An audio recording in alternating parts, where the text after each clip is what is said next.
So, you want to learn bookkeeping, by Dave Marshall. http://www.dwmbeancounter.com. Bookkeeping Language. In order to discuss your business with your accountant, bookkeeper, banker, or other business associates, you need to understand the language. Think back to when you were first learning to read and write. Hopefully for you it's not as long ago as it is for me. You began learning your ABCs. After mastering your alphabet and doing a little off-key singing, you moved on to learn to use these letters to make words.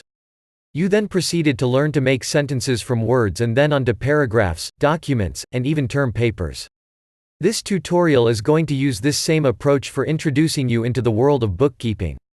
Learning definitions and terminology is about as much fun as watching grass grow, but it is necessary to the understanding of bookkeeping. All I can say is hold your nose, take your medicine, and swallow. After completing the lesson, if you need to, take 2 aspirin and go to bed. Your ABCs for this lesson are the terminology and definitions used in the bookkeeping language. No, not all of them, just the ones that you need for this tutorial and those that will enable you to participate and understand when you are discussing financial matters concerning your business. If you're anything at all like me, you like things simple.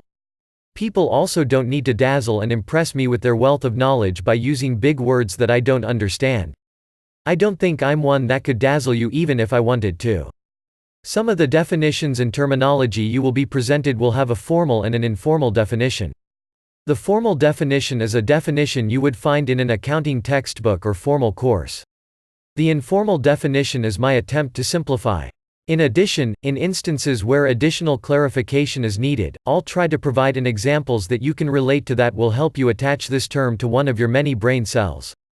If you were paying attention, you will have noticed that I did say many.